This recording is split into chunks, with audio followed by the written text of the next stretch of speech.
jak najlepiej zepsuć film? Poprosić reżysera, ażeby nakręcił brutalny film na podstawie gry dla dorosłych, później zatrudnić drugiego, który ma tenże film zmienić tak, ażeby to był dostępny od PG-13. No rzeczywiście tak pomyślało studio, tak to zrobiło, ale o tym oczywiście za chwilę.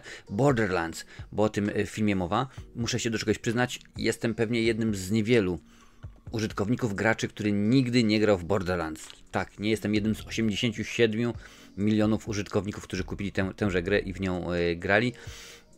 Oczywiście nie mogę powiedzieć, że nie znam. Nie grałem, ale znam, coś tam się dowiedziałem, rzeczywiście sobie posprawdzałem. I tak rzeczywiście jest z tym filmem, że fabuła, no to jest tak, masz grę, która no niedługo już wyjdzie 4. część, zresztą mówiłem o tym wczoraj w odcinku na żywo, więc jest to gra, którą ludzie kochają, uwielbiają. Co jest ważne dla fabuły, dla całego uniwersum Borderlands, jest to gra z certyfikatem M, czyli mature, czyli dla dorosłych, więc wiadomo, że ten film również powinien być dla dorosłych, no i takie było założenie. On już powstał, bo oczywiście mam ciekawostki z IMDb i będę się nimi posiłkował, w 2021 roku. Film został nakręcony latem 2021, a pierwsza wersja reżyserska Elijah Roffa została podobno ukończona na początku 2022 roku, a premiera dopiero w 2024. Jednak odłożono ją na ponad 2 lata z powodu ekstremalnej ingerencji studia, gdy film był w fazie postprodukcji. Zszokowane ekstremalną przemocą w filmie studio chciało, aby film był reklamowany jako przebój i zatrudniło Tima Millera do wykonania obszernych dokrętek w projekcie. Wiesz, to nie jest nagle tak, że studio zostało postawione przed faktem dokonanym, o proszę bardzo, wydaliście tyle i tyle i nie wiedzieliście za co płacicie. No nie, no tam przecież oczywiście jest producent, który wie jaki jest scenariusz.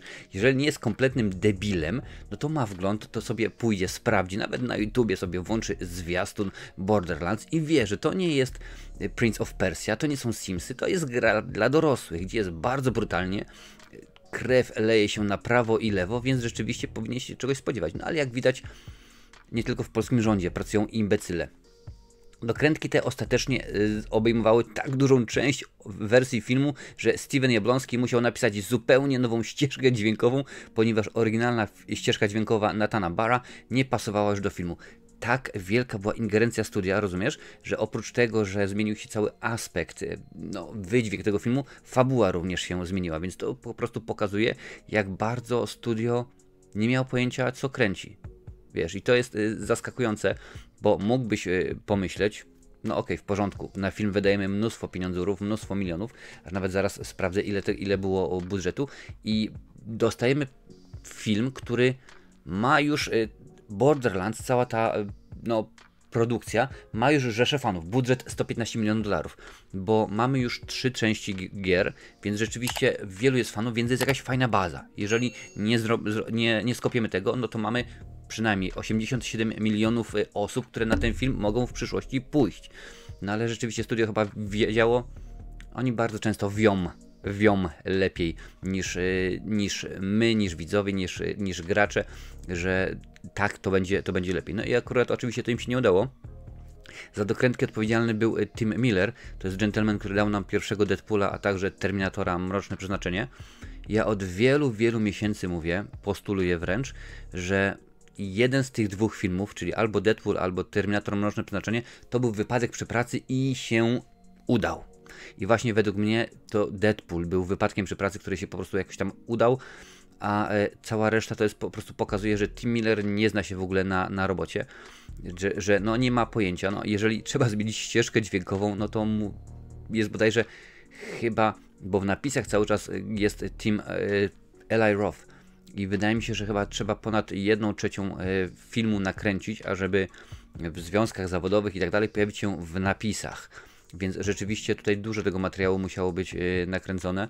No mówmy się, jeżeli mamy film 2-godzinny i wrzucasz tam powiedzmy jakieś 30-40 minut swojego autorskiego, no to zmienia całkowicie wydźwięk, a dodatkowo pewne sceny nakręcimy od nowa oczywiście, usuwając brutalną rzeczywistość, można by powiedzieć, z tegoż filmu, no i tak to wyszło. Więc rzeczywiście nie jest to dobra sprawa. Potwierdzenie jest, Eli Roth pierwotnie nakręcił film z zaplanowaną kategorią wiekową R, utrzymując kategorię wiekową M oryginalnej gry dla dojrzałych widowni. Więc to nie było nagle tak, że studio się obudziło, jak to? To dla dorosłych miało być? Nie, tak było od początku. Wy wiedzieliście dokładnie, jak to miało być i wiedzieliście, jak to wyszło. Jednak poprawki w ostatniej chwili, duże edycje i dokręcenia Tima Millera sprawiły, że film wrócił do kategorii PG-13, więc nie jest to rzeczywiście dobra sprawa. No, to będziemy dużo mówić, rzeczywiście nie jest dobre. Eli Roth nie mógł powrócić do kręcenia filmu, bo akurat wtedy już kręcił Święto Dziękczynienia. Także z Giną Gershon, która w tym filmie się pojawia bodajże, tak jak najbardziej gra Moxie, więc rzeczywiście stąd taki wybór. Nie jest to, naprawdę nie jest to dobra sprawa, tym bardziej, że masz, zresztą widzisz na miniaturce, masz nakreślone postacie, tak? To nie jest tak, że musisz wymyślać na nowo. Masz tam jakiś powiedzmy wzór, jakiś tam jest archetyp, który ty musisz naśladować. No i tutaj jest źle albo bardzo źle. Może tak, zacznę od pozytywów. Cate Blanchett jest niesamowita. No ja się domyślam, że gdyby ona pewnie grała gotującą się wodę czy rosnącą trawę, też byłaby cudowna. I tak się zastanawiałem, co ona w tym filmie robi, bo jest to kompletnie, można by powiedzieć, w filmie z jej bajki. No okej, dobra, w porządku, pojawiła się wcześniej już w Torze, ale to też nie było kino bardzo złe, a tutaj tak się zastanawiałem, co ty tutaj, kobieto, robisz? I jest jak najbardziej. Dotarłem do jednego z wywiadów z Cate Blanchett, w którym wyjaśniła, dlaczego dołączyła do filmu. Cała ta zabawa z bronią była świetna. Naprawdę wciągnął mnie cały ten świat. Myślę, że mogło być też to związane z szaleństwem z COVID-em. Spędzałam dużo czasu w ogrodzie, używając piły łańcuchowej trochę zbyt frywolnie. Mój mąż powiedział, idź, nakręć ten film, bo on może uratować ci życie. Więc czasami możemy sobie zdawać sprawę, o co chodzi, ale pamiętaj, przypomnę, ten film był kręcony już 3 lata temu, kiedy to cały świat się zatrzymał i może to był jeden z powodów, ale ona próbuje, jak najbardziej, Cate Blanchett próbuje cokolwiek wycisnąć z tego filmu i jest świetna, jest cudowna, próbuje coś zrobić i jest dobra. Dalej polecimy, no, Kevin Hart. Ja wiem, że obsadzanie aktorów wbrew ich warunkom czasami się sprawdza. No bo wiadomo, że czasami można w roli superbohatera obstawić różnych aktorów i czasami, jeżeli powiedzmy nie pasuje, no to może to się zgrać, ale czasami jest tak rzeczywiście, że mimo iż Kevin Hart wciela się w Rolanda, no twardziela i tak dalej, jak najbardziej wojownika, no to możemy pomyśleć, ale może rzeczywiście to tym razem zadziała, może będzie fajnie, może się uda. No i on próbuje, naprawdę on próbuje, on robi co tylko może, ale nie, no, Kevin Hart chyba do końca życia, to jest tak, jakbyś w tym momencie wziął Louis de Finessa i powiedział, dobra, od dzisiaj ty jesteś Johnem Rambo i jedziesz i naparzasz, wiesz, tak na takiej zasadzie, proszę bardzo, tak, Adam Małysz w roli Terminatora, niech tak będzie. No nie, pewne rzeczy się nie zgrywają i o ile Kevin Hart, lubię go, uwielbiam go za jego talent komediowy, to tym razem nie jest dobrze.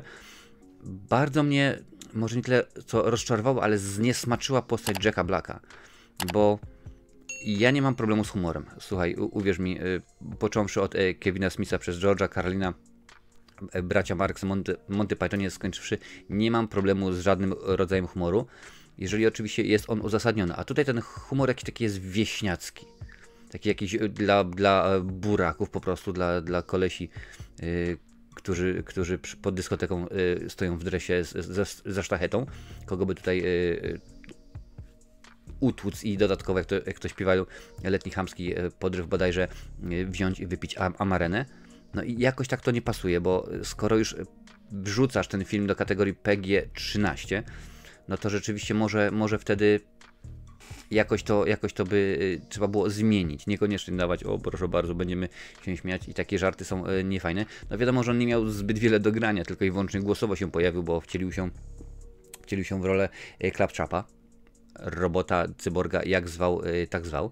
No i tutaj on ma tę postać, więc tutaj widać nie zażarło. Wiesz, są pewne rzeczy, widziałem na przykład ujęcia, tak, to były tak zwane outtakes, czyli wycięte sceny, kiedy to Robin Williams podkładał głos, tworzył niemalże dialogi do Aladyna. Oczywiście on grał Gina i kilka rzeczy były po prostu za bardzo hardkorowe, ale wtedy wszedł pan producent.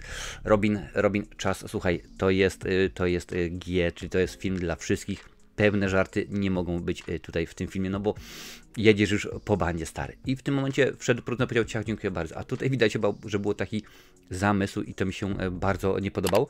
I jeszcze jest postać Tiny Tina, czyli Ariana Greenblatt. I ona jest beznadziejna. Naprawdę ona jest beznadziejna. Nie grałem w grę, powtórzę po raz kolejny i nie wiem, czy ona rzeczywiście w grze jest tak samo głupia, tempa, niedojrzała, ale tutaj jej postać jest po prostu, delikatnie mówiąc, słaba. Ja wiem, że to jest oczywiście gwiazda w tym momencie na fali wznoszącej, bo nie tak dawno było bodajże 65, tak? Później Ahsoka, serial i tak dalej, więc coraz większe role. Tutaj jedna z głównych postaci, więc jak najbardziej ważna rola, ale nie, dziękuję bardzo. To kolejna Cate Blanchett, Meryl Streep czy Krystyna Janda to na pewno nie będzie. Ale jest jeszcze oczywiście w tym filmie, o czym nie można zapominać, Jamie Lee Curtis w roli Tanis. I tutaj miałem zagwozdkę. Ogromną zagwozdkę, trochę mniej niż przy okazji Cate Blanchett, ponieważ nie odnajduje się. Jamie Lee Curtis ewidentnie nie odnajduje się w kinie akcji, a najbardziej mnie w tym wszystkim bawi to, że przez ostatnie kilka lat, no od czasu czwartych Avengersów, tak? Od czasu czwartych Avengersów Jamie Lee Curtis nie tak dawno skomentowała na Twitterze, w LX-ie, że w ogóle nowe filmy Marvela są beznadziejne, są do kitu, ich się nie da oglądać, co to w ogóle jest, ta piąta faza to jest dno, to jest koszmar, to jest kibel, to jest po prostu zlew, tego nie chcemy oglądać. Po czym oczywiście fani po niej pojechali, ona no przepraszam i tak dalej, i tak dalej. I po tym wszystkim nagle ona wychodzi w takim filmie jak Borderlands. No wiesz jak to totalna hipokryzja. Ja wiem oczywiście, że aktor wpływ na finalną rolę filmu, jeżeli oczywiście nie jest producentem, producentką, jej wpływ jest żaden, prawda? Dostaje scenariusz, reżyser mówi: ok, zagraj tę postać na smutno, na wesoło, tak czy siak. No i tutaj aktorka w przypadku Jamie Lee Curtis daje z siebie wszystko, żeby było super. No ale to jest po prostu złe kino i to po prostu brzmi, jak gdyby trzeba mówić, wiesz, zasada Madonny z lat 80. Nieważne co mówią, byle mówili o tobie i nazwiska nie przekręcili. I tak zauważyłem, ostatnio jest taki trend zwłaszcza na X-ie, na Twitterze, że kiedy wychodzi nowy film, nowy serial, książka, autobiografia, cokolwiek, to wtedy nagle się uaktywniają postacie, wiesz, uaktywniają się, mówią cokolwiek, nieważne. Będziemy wypowiadać się o tym, że Ziemia jest płaska. Będziemy się wypowiadali o tym, że co teraz jest, że wybory i to. Będziemy wypowiadać się o tym, że ostatni film Martina Scorsese, będziemy mówili o nowym filmie Francisa Forda Coppoli, będziemy mówili o tym, że Skruch mówi tobie: daj suba i włącz dzwony z opcją wszystko, cokolwiek, naprawdę cokolwiek, ale po prostu z tego potem nie wynika nic. To jest miałkie, to jest słabe, to jest tandetne. No i także aktorsko ten film również się nie broni. Efekty specjalne to właśnie była dla mnie zagwozdka, ponieważ na początku mogę powiedzieć, że ten film nie wygląda najgorzej, wiesz? Ten film nie wygląda najgorzej, no ale efekty specjalne to nie wszystko. To nie jest nagle tak, że mamy rok 1970, powiedzmy 7 i nagle będziemy oglądać Gwiezdne Wojny i będzie wow, coś pięknego, coś super, rewelacja. No nie, no w tym momencie my już mieliśmy mnóstwo wszelkiego rodzaju filmów, mnóstwo wszelkiego rodzaju produkcji i my wiemy, czym jest 3D, my wiemy, czym jest 4K, jak to pięknie może wyglądać i tak dalej, i tak dalej. Oczywiście wiemy też, jak to może źle wyglądać, bo nawiązując w sumie do słów Jamie Lee Curtis, ostatnie filmy Marvela nie wyglądają najlepiej. No ale akurat ja w tym momencie nie będę mówił, że Borderlands jest cudowną produkcją. Tak się jeszcze zastanawiałem, bo ten scenariusz mnie do tego filmu bardzo nurtował.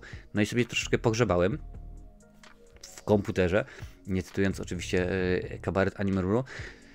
Czemu to jest taka totalna rozsypka? Otóż zaraz Ci przeczytam, ilu ten film miał scenarzystów, co jest ważne.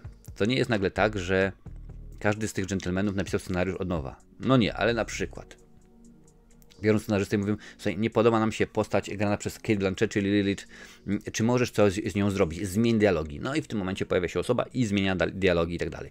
Potem biorą kolejną: słuchaj, trzeci akt mi się nie podoba. Rzeczywiście to zakończenie jest jakieś takie słabe, ten nasz złol i w ogóle i tak dalej. Czy możesz coś zmienić? I zmienia jak najbardziej. Więc w tym filmie jest Oren Uziel, Sam Levinson, Tony Rottenmeier, Joel Taylor, Zach Olkiewicz, Chris Bremer, Aaron Berg. I tylko tylu było wymienionych, więc dobrze możesz zobaczyć, jak to się wszystko zmieniało i no co tu dużo mówić, no, reżyserzy też się zmienili, bo to Lee Whannell był pierwszym wyborem, ten gentleman między innymi, który współtworzył Piłę, potem wyreżyserował między innymi Upgrade i tak dalej, więc jak widzisz mnóstwo w tym się zmieniało, no w koniec końców pewnie może nie Eli Roth jest zadowolony, bo tam jego nazwisko widnieje oczywiście w tyłówce i to on firmuje ten film swoim nazwiskiem, no ale domyślam się, że ludzie na tym zarobili, wytwórnia straci, więc nie będzie uniwersum. Bo wiadomo, teraz każdy planuje uniwersum. Tak, jak najbardziej, od razu to ciach, film, serial, spin-off, prequel, requel, triquel, zrobimy to. Tutaj tak, 15 animacji wrzucimy na VOD. Co, kto? Netflix przyjdzie, nie przyjdzie? Apple TV Plus coś się znajdzie. O, w Polsce jest CDA, im to damy. CDA Premium będą musieli ludzie kupić, zapłacić. Okej, jak najbardziej. No, coś rzeczywiście tak twórcy wróci. Nie tyle twórcy, to studio sobie planuje. Więc krótko mówiąc, ten film jest beznadziejny. Ten film się do niczego nie nadaje. Jeżeli znasz grę, to w tym momencie pewnie płaczesz, wyrywasz sobie włosy i mówisz why Leo, why? Formany, oczywiście, że tak. Po to, żeby włoska firma Mamon Nakasuchi and Szmal musiała się zgadać. I po raz wtóry studio nam pokazało, nie, my wiemy lepiej, my jesteśmy bardzo mądrolami, nie mądrymi osobami. To zaskakuje, bo jak wydajesz 115 milionów, to no, zakładasz, 115 milionów na produkcję filmu, potem powiedzmy jeszcze jakieś 50-60 milionów dolarów na reklamę, na marketing, no to powiedzmy ten film jak będzie kosztował około 200, no to pewnie zarobi więcej. Przecież popatrzcie, teraz ostatnia animacja Pixara Inside Out 2 bodajże zarobiła już ponad 1 miliard, Deadpool i Wolverine ponad 1 miliard, także będzie w porządku. Nie, jak na razie ten film się okazuje wielką stratą, aż nawet sprawdzę ile zarobił, póki co ile zarobił, a właściwie ile stracił.